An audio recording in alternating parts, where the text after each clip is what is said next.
in the morning and a weekday. We know how hard it must be for you. Hi, everyone.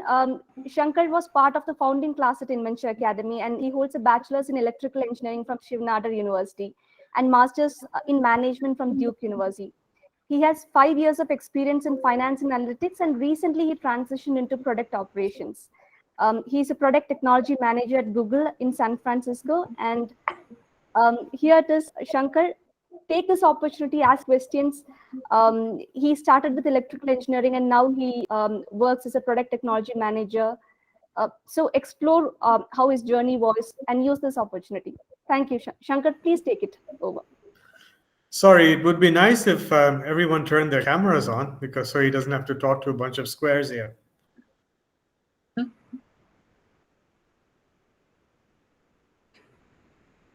I guess nobody wants to do that.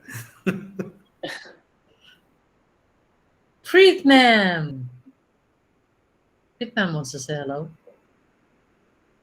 Yeah, I was remembering Shankar. You came from Ryan, right? Yeah, I came from Ryan. I He remember. was the Ryan topper. Yes. And chose to join Inventure. How proud we were. Preet, did you do the admission? I think so. Must Yeah. have. Right. I remember coming in, and I think I met Preet ma'am, and I met Shalaka. She was talking about MUN, and yeah. Good to see you. You're looking good, Shankar. Thank you. So, hi everyone. As you guys know, I was part of the founding class at Inventure. So I was there from 2009 to 2011. And it's been a decade since graduating. So I'm here to talk about what I've done since graduating from Inventure and what I'm doing now.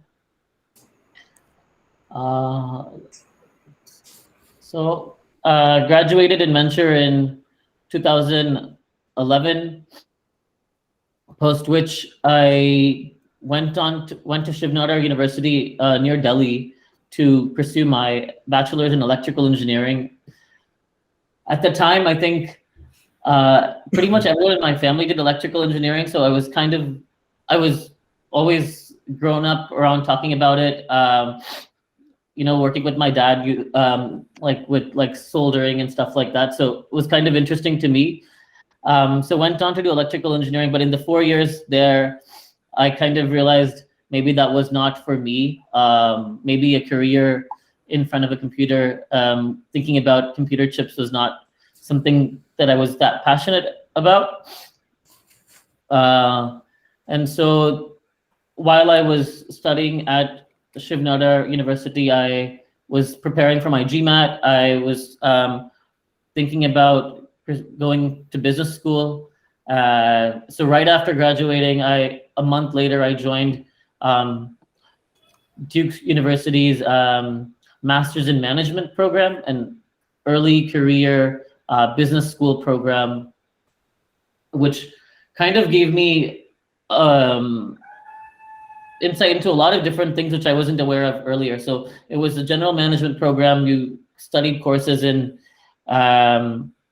like quantitative business strategy, marketing, business communication, organizational behavior. So a variety of subjects. So in that 1 year, I kind of had that time to figure out, hey, in this, how do industries look like, and how can I position myself to get a job in this industry? And at the time when I was thinking, I have an electrical engineering degree. I also have, the soft skills as well as an idea of how businesses work. To be frank, I never had the work experience. I had some internships in the past, but never really the work experience. So I had an idea of how organizations worked. And as I was thinking about where I fit in, I kind of realized tech was something that I can get into, and tech was a place where they would appreciate my knowledge of my technical skills, even in a business function. And so I moved out to the Bay Area right after graduating Duke in 2016. I was searching for a job, and my first job ended up being at a subsidiary of Target. Target is a major retailer here. And I joined them as a finance data analyst. And what Target was doing was basically, as a retailer here, we were focused on selling cell phones in Target. So Target has about 1,800 stores within the country, and my small team was focused on selling cell phones. And so you might think, why is selling cell phones very complicated? Or why does it require maybe 200 people to like sell a cell phone? So how a cell phone probably works here is you don't pay for the entire device. You pay, here's a $1,000 cell phone. You pay pretty much nothing when you leave the store. So you pay your taxes, and then you basically, all that you do is you sign a contract saying, hey, I will pay my phone bill for the next 2 years. So as a retailer, here is a $1,000 device leaving the store, and we don't know whether this customer might get paid or not. So if they don't pay their phone bills, as a retailer, I'm not going to get paid, because how a retailer makes money is when I pay a phone bill to, let's say, a carrier, the carrier is going to give me a commission because I'm providing the carrier a customer, a recurring customer. So that's why that was a complexity around it, where you have multiple different partners, that is the retailer, the carrier, and then the customer. And then, so I was kind of involved in helping Target figure out, hey, are we going to make money selling cell phones or not? Like, are these customers going to pay their phone bills or not? Is this a customer, a good customer or a bad customer? So we kind of used some data to figure out whether we're selling phones to good customers. Because if we sell a phone to someone who's not going to pay their phone bill, we're not going to get paid on it. So coming into the space kind of made me realize how much these companies are really investing in data to like help inform business decisions. So, and also drive what they want to do. So earlier, I would have never imagined that there's so much investment going on into figuring out, hey, who should we sell to or who should we not sell to? And when we look at, even talking to leadership, there was so much of reporting that went on to like, how much money are we making today? What products are making money? What products are not making money?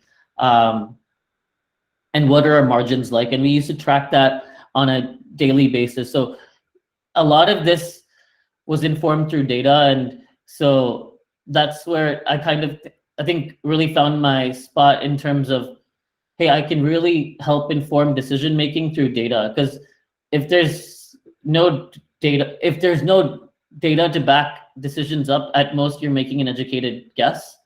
But data allows you to really test your recommendation and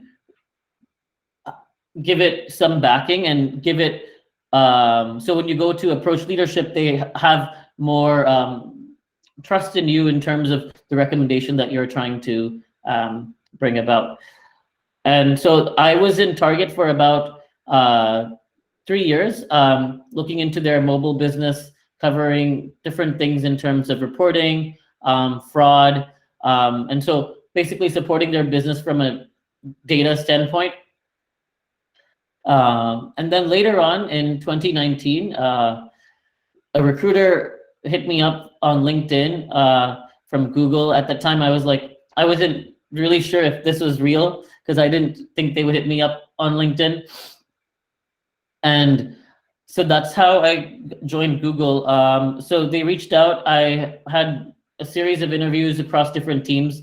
I didn't get it into the first team I interviewed with, but like the third team that I interviewed with extended an offer. And so I joined them in 2019, sometime in July.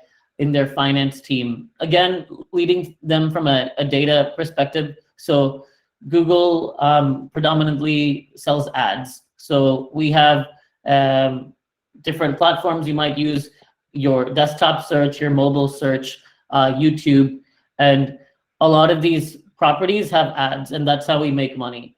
And so we have salespeople who work with companies to create ads and to who work with them to, hey, spend on Google, hey, create a Google ad. And so my job was figuring out how much of revenue we're going to make the next quarter through ads. So that's pretty much what the major function that I was doing when I joined Google. So if we're starting next quarter, like right now, we're going to start Q4 in October 1st, we're going to figure out how much money are we going to make selling ads. And a lot of this was through time series forecasting. So we have a lot of data in terms of our customers and how they've spent with Google in the past. And so we're able to forecast out what they will spend in the future based on historical trends. And during COVID, it was kind of challenging because that was interesting because we saw a lot of wacky behavior happening during COVID.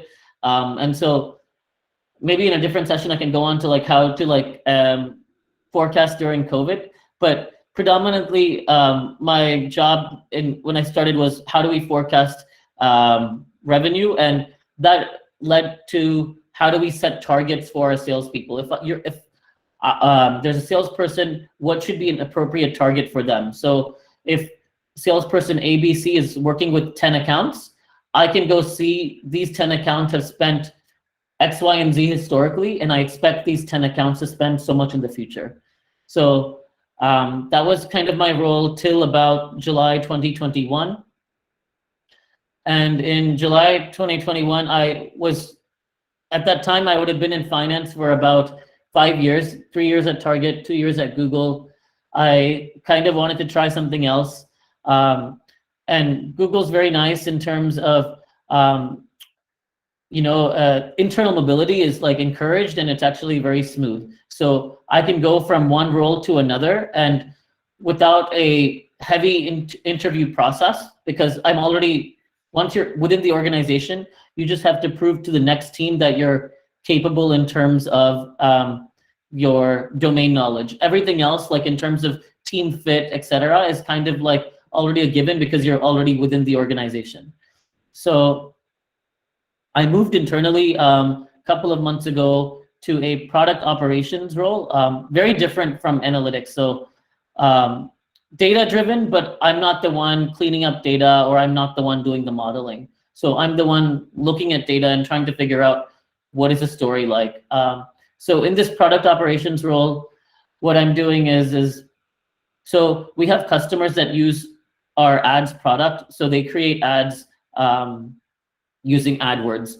And whenever they have an issue, they reach out to our support teams. So I kind of try to help Google to figure out how do we manage support better? How do we ensure that our clients get support, get their issues resolved right away? How do we design our products such that they're intuitive and so they don't really require support?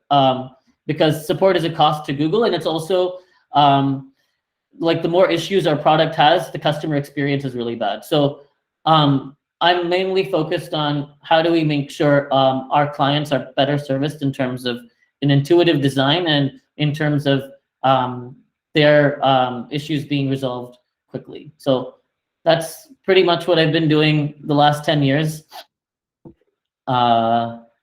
And I can go on to the next slide. I wanted to talk a little bit about analytics. I know a lot of you are in high school thinking about what careers you guys want to do after high school. At the time, to be honest, when I was maybe in your shoes, I wasn't really sure exactly what I wanted to do. But I think hearing about what other people do really helped. While I was in school, we've done a lot of things. We've had similar speakers come in. We've also like gone into like different field trips to go see what people were doing. I remember back in the day, we went to the ITC Research Center to figure out how ITC makes soaps and stuff like that, and the chemistry that went behind it. But I digress. So as you guys are thinking about the careers that you want to do, I want to kind of make the pitch for data. We see a lot of, especially in tech, if you guys are thinking about a space in tech, and even not tech, even in other industries as well, there's a huge focus on data in terms of how we inform decisions. So in the past, there wasn't much of importance to data, and a lot of people would probably use an Excel sheet. Businesses still relied heavily on Excel. And in the last 20 years, we've seen companies investing into like storage of data. Like, hey, a lot of these business activities are happening. Let's go store it in a database. And so they went and stored a lot of this information in terms of what products are making money, how their customers are spending, etc. And it's all been stored, and they didn't really know what to do with it. So I would say a lot of customers have issues just figuring out reporting and just figuring out basics of what's happening in the business. And that's your descriptive analytics. So that's like basic reporting in terms of, hey, this is how much of money we made yesterday, or these are how many phones we sold yesterday. So very basic reporting in terms of the data exists. Let's go visualize it. Let's go create a report out of it. Let's put it into a way such that we can really help people get an idea of what's happening. And so the next thing, after you kind of nail down on reporting, a lot of people haven't really figured this out. Companies haven't figured this out. Companies are still struggling to like create central databases and create just basic reporting. But once you kind of figure out, hey, as a business, I understand the state of my business. So I know what is happening, but next is like, why is it happening? So some companies invest in analysts like myself to go figure out why things are happening the way they are. What is the driver of revenue? What is the driver of by number of customers? Why? So are there correlations between certain things that as a business that I'm doing and to certain outcomes that I want to happen? So a lot of diagnostic analytics really is very ad hoc. We're trying to figure out why certain things are happening a certain way. And this might be through like certain like regression around the mean. So if I'm having two variables, is there a correlation between these two variables and what is happening? So once you can do diagnostic analytics, and the next thing is the cooler things, which is predictive. You might have heard the buzzword machine learning, data science. A lot of this is predictive analytics, where we kind of predict the future. And so this can be through like a time series forecast. So which is basically, I have historical data points and I go forecast the future of how the future will look like in terms of maybe revenue. But it can also be in terms of like a machine learning model.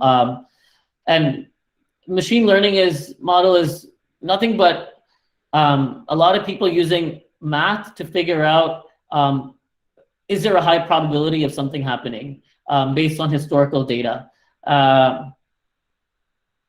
And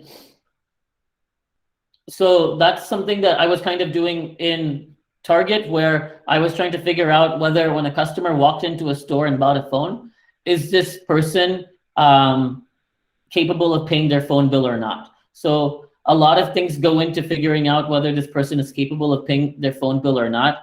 And so, for instance, like, oh, what time of day did they come into the store? So historically, historical data shows us that a lot of fraudsters probably come on a weekday around noon when no one's in a store. So there's a lot of historical evidence that goes into these probabilities of certain events happening.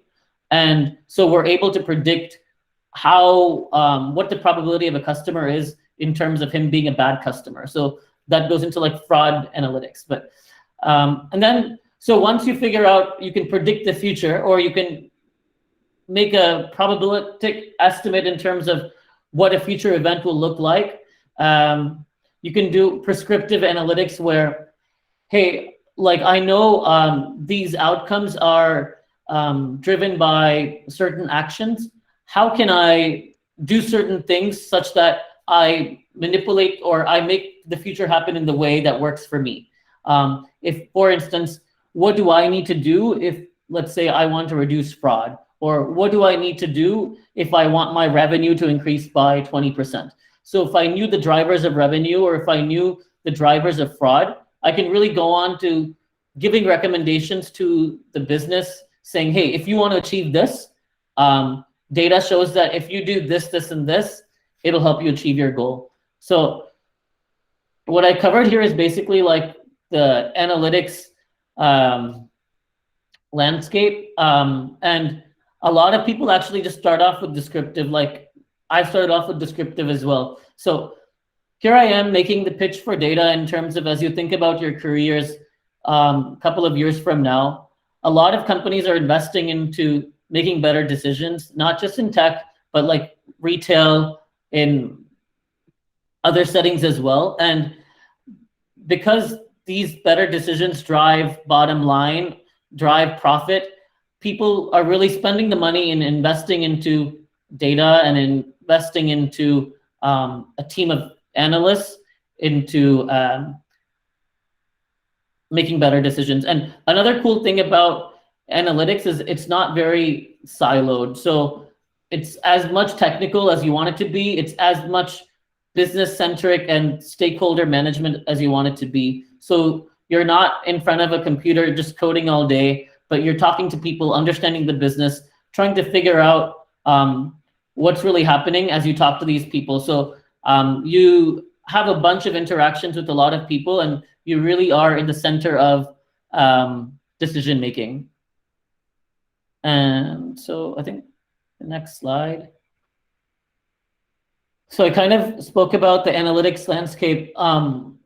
As I said, when you think about your careers, like your probably next question is, hey, Shankar, analytics is great, but like, how do I, become a data analyst, or how do I go into analytics? And the honest answer is you can do a lot of things and become a data analyst. So like analytics, data science kind of sit in the intersection of like math, statistics, computer science, and business. For instance, I have a bachelor's in electrical engineering. I went on to business school, and I kind of figured out this niche for myself where I have some technical skills, a business background, and I was like, this is a space I can get into. So if you're thinking about pursuing data, you can think about any one of these skills. There are like some undergraduate programs which actually focus in analytics. I was actually looking at some universities in India that might offer an analytics course. I found out Flame offers an analytics course as an undergraduate major. VIT has an analytics course as an undergraduate major. And it's kind of limited in India, I think, as an undergraduate major. But as you think, if you guys are considering options abroad, it's more mainstream to offer maybe a concentration in data science or analytics. So you can very much just study analytics or data science at the undergraduate level if that interests you. I know I spoke about finance a bit, or I was involved in finance for 5 years. So what's interesting is I think when people say finance, I think the first thing that everyone thinks of is, it's about the stock market. But when people come to me and ask me what I should invest in, I don't have an idea. I'm just as clueless as like everyone else. Where I am in finance is this function called financial planning and analysis. So it's a very data-driven function. It's basically helping the business really make decisions which are financially informed. And that's where I am in. You are a partner with your business in making sure they make the right decisions in terms of, hey, this is how we want to spend our money, and this is how we're going to make money, and this is how we predict that we'll make money. And that's pretty much what I've been doing, using my data skills to forecast the business, to have reporting in terms of what makes money and what doesn't, and doing analysis and planning for the business. So this is a small space within finance. So if you are interested in like the intersection of data and finance, this might be something you can get into.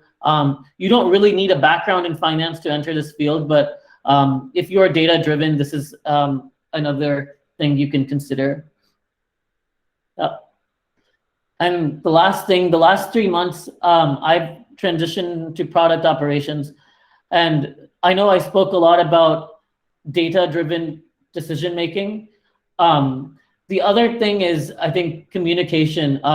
Communication is a skill set, not just in, in tech or in any field. I think communication is very important in terms of whatever careers you decide to go, because you might have a really cool idea, but if you can't communicate it with others, it becomes challenging. So that's kind of where I sit in right now. So like, as you see, you have different teams, engineering, you have your product management teams, and then you have customer success, like the people who work with our clients. And the problem is these three teams don't really talk the same language. So, and that's where like my job comes in right now, because as much as I am technical, I can understand what engineering talks about. I'm also can understand what the business needs are. And that's where I really come in, trying to bridge the gap in communication between these three different groups, so that we can drive alignment within the business, because these three groups don't necessarily talk the same language. And so, as I'm saying, I think, as I said, communication is very important in any career that you might choose. That covers the content that I want to cover today. I know we spoke a lot in terms of analytics. Happy to answer any questions.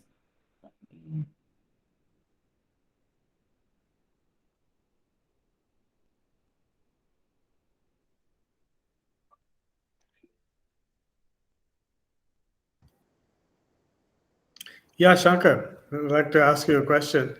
Actually, a two-part kind of a question. First question is, you finished your studies here at Shiv Nadar, and then you went to Duke. How did you find that transition? How was that? Was it easy?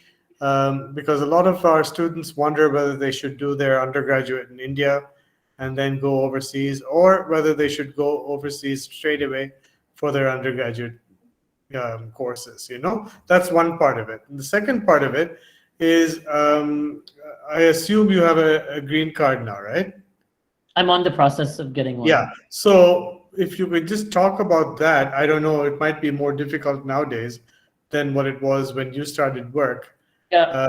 But how you transitioned into getting that what is it called, J1 visa or something, the training F1. visa. Yeah. No, F1 is the student, then you went to the J1, and then whatever you have now, I don't know, what is it, B2? Yeah. Yeah. So if you could just talk about that a little bit for students, it'd be very helpful. So a couple of things that if I want to touch upon is, when you think about where you want to study after 12th grade, I think a few factors play. One of them is, hey, are you ready to leave home? You've been at home for a majority of your life. Are you ready to leave home? Are your parents ready to let you leave? I think that's a big one. The other one is, because when I was in Delhi, I could always on a long weekend come back home to Bangalore. It wasn't a big deal. It's a short flight. I could come home and do laundry too. So whereas that's not an option if I was studying abroad. So are you ready? And do you think your parents are ready? And the other is, what is your citizenship look like? So today, there is a lot of, as we see, governments becoming more protectionist. It's very hard for sometimes immigrants to go work in different countries. So if you are spending, hundreds of thousands of dollars in terms of your education, if a precondition to that is being able to work in a different country, that's something you want to think about. And so if that's the case, I think about whether you have work authorization in different countries or not, because you might not be able to get a job. And if you get a job, you might not be able to work because you're not legally permitted to work. So there's a lot of risk in terms of that aspect as you think about it. Do I want to spend so much of money for my undergraduate degree and probably not get a job? So that's something to think about. The other thing is, I think in terms of actual education, I see the landscape also changing in India. I never really wrote the IIT or the AIEEE exams. I think by the time my A-levels finished, all of those exams were kind of over. So my initial plan was going to the UK. I did the UCAS. You apply to 5 universities. I also applied to some universities in India, Shiv Nadar being one of them. I think Manipal had a course where you can do 2 years in Manipal and 2 years abroad. So those are options as well. If you kind of want a mix of both and want to reduce your risk, you can finish off a degree abroad and take courses in India before you go there. But when I say education is changing in India, I think back when I graduated in Venture 2011, there were very few universities offering a so-called 4-year bachelor's with in terms of a liberal education. So giving you the options to pick the courses you want, or even going as undecided to your undergraduate program. And now you see, I think Shiv Nadar University was one of them where, as much as I did engineering, I could take other courses as well. But I was also the founding class at SNU when I joined. So I did it both in Ryan and in Venture and then in undergraduate as well. But there's other universities, Ashoka, I think Kriya, and there are a lot of other universities within India that are able to really get, very renowned professors to come and teach and offer a strong 4-year undergraduate education. So maybe in the past, to get that liberal education, you had to go abroad, but I don't think today that is really required. You don't need to go abroad to get that kind of education. So that's my thing. And so if you are, so in terms of things you want to consider is maybe what you want to study, whether you're able to get that in India or not, what your risks are in terms of immigration, and then whether you're ready to leave home. If you're not, maybe you want to consider studying within India. And to answer the next part of the question, in terms of immigration, so I think immigration has been a challenge for me. I'm an Indian citizen, and when I came to the States, I wasn't even aware of what the process was. I was like, I want to go study. I never really thought about how am I going to work here. So I never really factored that thing into my decision making. I was like, Duke seems to be a good school. Let's just go. We'll figure it out as we go on. So I know a lot more people are more planned and methodological in their approach. So I came here on a F1 visa, which is a student visa. And after an F1, in current regulations, you can choose to work on your F1 through a program called the OPT, or Optional Practical Training. So which allows students to stay back after graduating from the States. And depending on what you study, you can stay back a year or you can stay back I think 3 years. If you take a STEM program, you can choose to stay back on a student visa after your program for up to 3 years. And within those 3 years, you have to find employment, number one, but you also need to get sponsored for a work permit. So after my F1, I transitioned onto a work visa called the H-1B. And what the H-1B is, it's a work permit, allows you to work for a U.S. employer. It's not a permanent, it's not a resident visa. It's a non-immigrant visa, so it's temporary. It lasts for 6 years. And so to get this H-1B, your employer needs to like sponsor you. What does that mean? They would need to like pay lawyers, but they also would need to pay the government saying, hey, this person's qualified, and we want him to work with us. And so when they go tell the government this, there's a lot of companies that go make these, sponsor a lot of people. And so the government gets maybe 300,000 people a year applying for the H-1B, and they take about 80,000 to 100,000 people. So there is a lottery involved. So if you're doing a non-STEM program, and so that means you only get to work in the US a year after graduating, you only have one shot in the lottery. So that's something you want to consider, because I know a lot of friends who did a non-STEM program, had one shot in the lottery and didn't get the lottery, so they had to find career somewhere else. And I mean, you have a great education, you went to Inventure, you went to a great undergraduate degree, you can find a career somewhere else, but it's something worth considering. But if you do a STEM program, science, technology, engineering, mathematics, you have 3 shots in the lottery to get picked to work in the States. So that's where I am right now. I'm on a H-1B, and I'm on the process for a green card. So most tech employers, they sponsor you for a green card, saying, because like I said, a H-1B is valid for about 6 years. So after 6 years, what do? So you're on the path to permanent residency. And so they do your paperwork. This is not a lottery, but this is just basically more of a wait. So they do your paperwork. Once they file it in with the government, you can stay as long as you need to till you get your green card. So you don't have to stay for 6 years. You can just continue staying till you get your green card. And once you get your green card, basically it gives you the freedom of working wherever you want to work.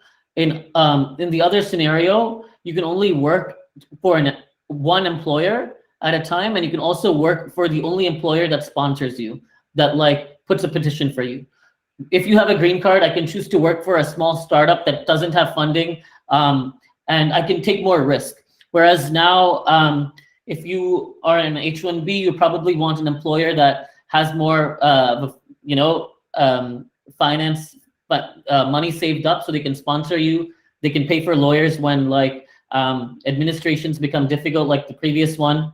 And so that's kind of like how immigration looks like today. And once you're on a green card, I think it's about 5 years if you want to become a citizen of the US or not. Yeah. Great. Thanks, Shankar. Very detailed answer there. I think you should consider, in addition to your data analytics, also going into immigration advisor kind of a thing, you know? Yeah, I've had a lot of issues with immigration, so I kind of know. I've been talking to lawyers for quite some time now. Shankar, Preet ma'am has a question. Is Google a good company to work for? I think yes, and also like it depends in the sense, like, what do you want out of a company? I think that's very important. I think Google's a great company in terms of, I think it's very inclusive by design. What do I mean by that?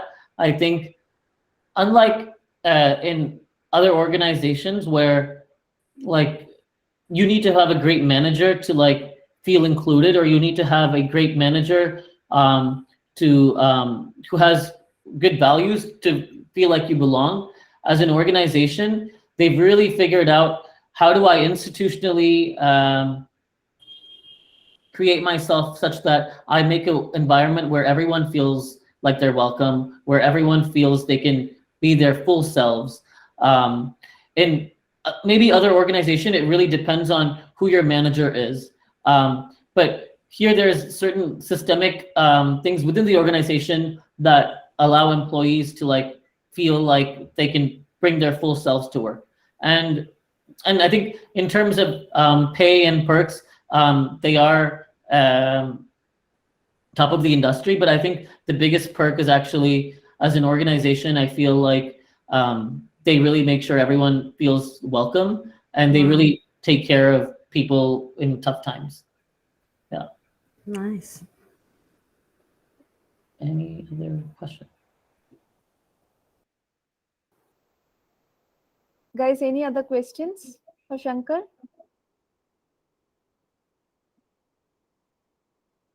Aditya, so you mentioned we can get into space with data analytics. What did you mean by that? Not space as in space, but I think I would have mentioned that you can get into this the data analytics space. So there is the field of data analytics. So as you think about what you want to do when you graduate from Inventure, if you know analytics is something that you want to enter, there are a couple of things that you can do. I kind of mentioned in my presentation in terms of what you want to study, like maybe you study computer science or mathematics, or go into business, or you do a specialized undergraduate program and actually study data analytics or data science. So that's kind of what I meant, entering the field of data analytics after graduating.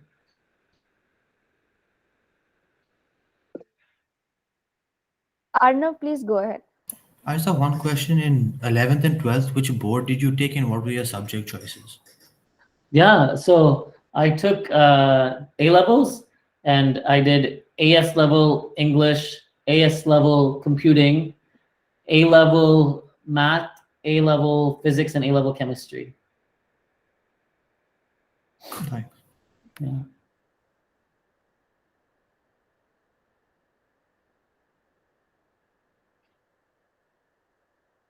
I believe that's it, Shankar. Perfect. I'll share the recording with the students who are not able to join. I'm sure many of them wanted to join, but because of time, I believe some of them couldn't join. Thank you so much for taking time. I'll just put your email ID in the chat box if anyone wants so if to. you guys want to reach out, feel free to. You can add me on LinkedIn too.